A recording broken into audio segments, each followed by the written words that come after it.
जय श्री राधे कृष्णा। ओम नमो भगवते वासुदेवाय नमः। ओम नमः शिवाय। आप सभी भक्तजनों को कार्तिक मास की बहुत बहुत हार्दिक शुभकामनाएं। आप सभी का स्वागत है आपके अपने YouTube चैनल सोनी व्रत कथाएं।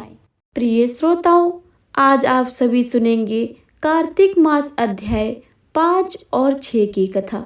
अगर आपने पिछले अध्याय को नहीं सुना है तो हमारे इसी चैनल पर जाकर उनको भी सुन लीजिए, और अगर पसंद आए तो वीडियो को लाइक करें और ज़्यादा से ज़्यादा शेयर करें।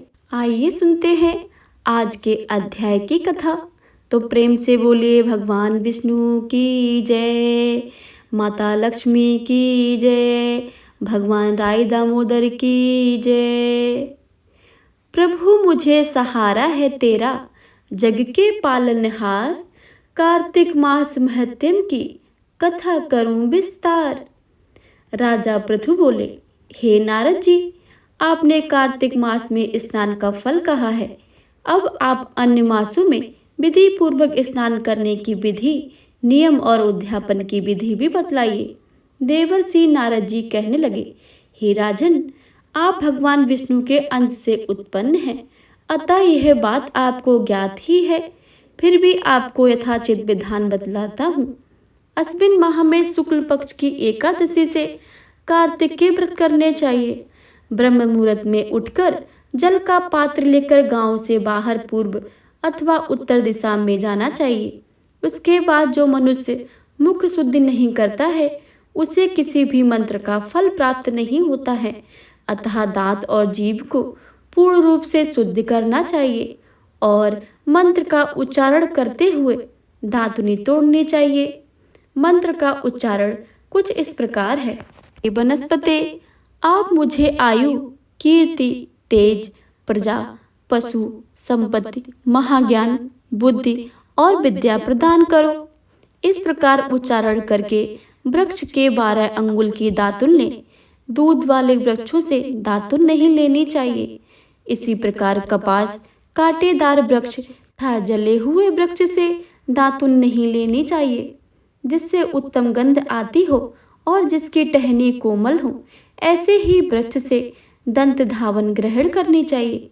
प्रतिपदा, अमावस्या, नवमी, छठी, रविवार को चंद्र तथा सूर्य ग्रहण से दातुन नहीं करनी चाहिए। तत्पश्चात भली भांति स्नान करके फूल माला, चंदन और पान आदि पूजा की सामग्री लेकर प्रसन्न चित्र भक्ति पूर्वक शिवालय में जाकर सभी देवी देवताओं को अर्घ्य दें। आचमनीय आदि वस्तुओं से पृथक पृथक पूजा करके प्रार्थना एवं प्रणाम करना चाहिए। फिर भक्तों के स्वर में स्वर मिलाकर श्री हरि का कीर्तन करना चाहिए। मंदिर में जो गायक भगवान श्री हरि का कीर्तन करने आए हों उनका माला, चंदन, तांबूल आदि से पूजन करना चाहिए, क्योंकि देवालयों में भगवान विष्णु की अपनी तपस्या, योग और दान द्वारा प्रसन्न करते हैं, परंतु कलयुग में भगवत गुणगान को ही भगवान श्री हरि को प्रसन्न करने का एकमात्र साधन माना गया है। नारद जी राजा पृथु से बोले, हे राजन, एक बार मैंने भगवान से पूछा कि प्रभु, आप सबसे अधिक कहाँ निवास करते हैं? इसका उत्तर देते हुए भगवान ने कहा, हे नारद, मैं वैकुंठ या योगियों के हृदय में ही निवास करता हूँ, अपितु जहाँ मेरे भक्त मेरा कीर्तन करते हैं मैं कहाँ वहाँ अवश्य ही निवास करता हूँ।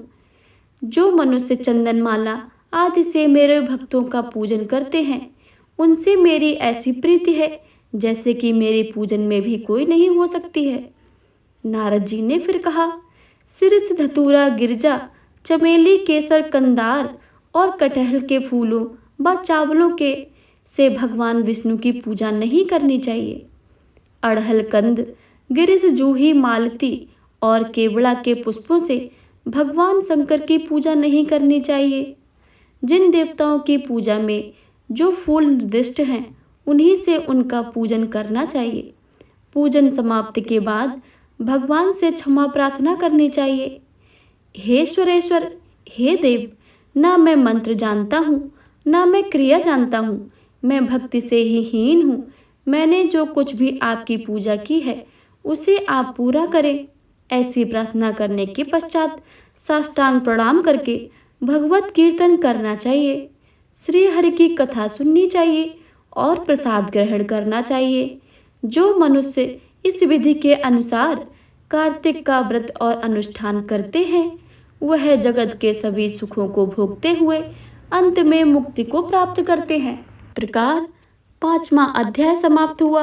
अब आप 6ठे अध्याय की कथा को सुने। नारद जी बोले, जब 2 घड़ी रात बाकी रहे तब तुलसी की मृतिका, वस्त्र और कलश लेकर जलाशय पर जाएं। कार्तिक में जहाँ कहीं भी प्रत्येक जलाशय के जल में स्नान करना चाहिए। गर्म जल की अपेक्षा ठंडे जल में स्नान करने से 10 गुना पुण्य फल मिलता है और उसमें 100 गुना पुण्य बाहरी कुएं के जल में स्नान करने से होता है। उससे अधिक पुण्य बावड़ी में और उससे भी अधिक पुण्य पोखर में स्नान करने से होता है। उससे 10 गुना पुण्य झरनों में और उससे भी अधिक पुण्य कार्तिक की नदी में स्नान करने से होता है। उससे 10 गुना पुण्य वहाँ होता है जहाँ 2 नदियों का संगम हो, और यदि कहीं 3 नदियों का संगम हो तब तो पुण्य की कोई सीमा ही नहीं रहती है। स्नान से पहले भगवान का ध्यान करके स्नानार्थ का संकल्प करना चाहिए। फिर तीर्थ में उपस्थित देवताओं को क्रमशः अर्ध आचमनीय आदि देनी चाहिए। अर्ध आचमनीय मंत्र इस प्रकार है। हे कमलनाथ, आपको नमस्कार है। हे जलसाई भगवान, आपको न प्रणाम है। हे ऋषिकेश, आपको नमस्कार है। मेरे दिए अर्घ को आप अर्पण करें। बैकुंठ, प्रयाग तथा भद्रिका आश्रम में जहाँ कहीं भगवान विष्णु गए हैं, वहाँ उन्हें 3 प्रकार से अपना पांव रखा है। वहाँ पर ऋषि वेद यज्ञों सहित सभी देवता मेरी रक्षा करते रहें। हे जनार्दन, हे दामोदर, हे देवेश, आपको प्रसन्न करने हेतु मैं कार्तिक मास में विधि विधान से ब्रह्म मुहूर्त में स्नान कर रहा हूँ। आपकी कृपा से मेरे सभी पापों का नाश हो। हे प्रभु, कार्तिक मास में व्रत तथा विधि पूर्वक स्नान करने वाला मैं अर्घ देता हूँ। आप राधिका सहित ग्रहण करें। हे कृष्ण, हे बलशाली राक्षसों का संहार करने वाले भगवान, हे पापों का नाश करने वाले, कार्तिक मास में प्रतिदिन मेरे दिए हुए अर्घ द्वारा कार्तिक स्नान का व्रत करने वाला फल मुझे प्राप्त हो। तत्पश्चात विष्णु, शिव तथा सूर्य का ध्यान करके जल में प्रवेश कर नाभि के बराबर जल में खड़े होकर विधि पूर्वक स्नान करना चाहिए। गृहस्थी को तिल और आंवले का चूर्ण लगाकर तथा विधवा स्त्री व यति को तुलसी की जल की मिट्टी लगाकर स्नान करना चाहिए। सप्तमी, अमावस्या, नवमी, त्रयोदशी, द्वादशी, दशमी और तिथियों की को आंवला तथा तिल से स्नान करना वर्जित है। स्नान करते हुए इन शब्दों का उच्चारण करना चाहिए। जिस भक्ति भाव से भगवान ने देवताओं के कार्य के लिए 3 प्रकार का रूप धारण किया है, वही पापों का नाश करने वाले भगवान विष्णु अपनी कृपा से मुझे पवित्र बनाए। जो अनमनुष्य भगवान विष्णु की आज्ञा से कार्तिक व्रत करता है, उसकी इंद्रिय सभी देवता रक्षा करें, इसलिए वह मुझको पवित्र करें। बीजों, रहस्यों तथा यज्ञों सहित वेदों के मंत्र, कश्यप आदि ऋषि, इंद्र आदि देवता मुझे पवित्र करें।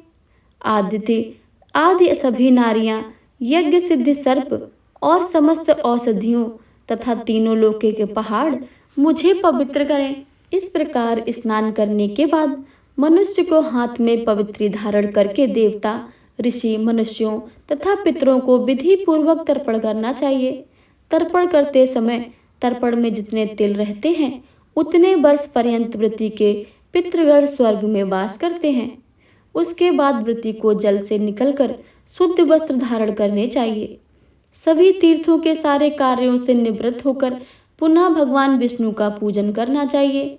सभी तीर्थों के सारे देवताओं का स्मरण करके भक्ति पूर्वक सावधान होकर चंदन, फूल और फलों के साथ भगवान विष्णु को फिर से अर्घ देना चाहिए। अर्घ के मंत्र का अर्थ कुछ इस प्रकार है। मैंने पवित्र मास में स्नान किया है। हे विष्णु, राधा के साथ आप मेरे दिए अर्घ्य को ग्रहण करें। तत्पश्चात चंदन फूल और तांबूल आदि से वेद पाठी ब्राह्मणों को श्रद्धा पूर्वक पूजन करें और बारंबार नमस्कार करें। ब्राह्मण को दाएं पांव में तीर्थों का वास होता है, मुंह में वेद और समस्त अंगों में देवताओं का वास होता है। अपने कल्याण की इच्छा रखने वाले मनुष्य को इनका ना तो अपमान करना चाहिए, ना ही इनका विरोध करना चाहिए। फिर एकाग्रचित्त होकर भगवान विष्णु की प्रिय तुलसी जी का पूजन करना चाहिए।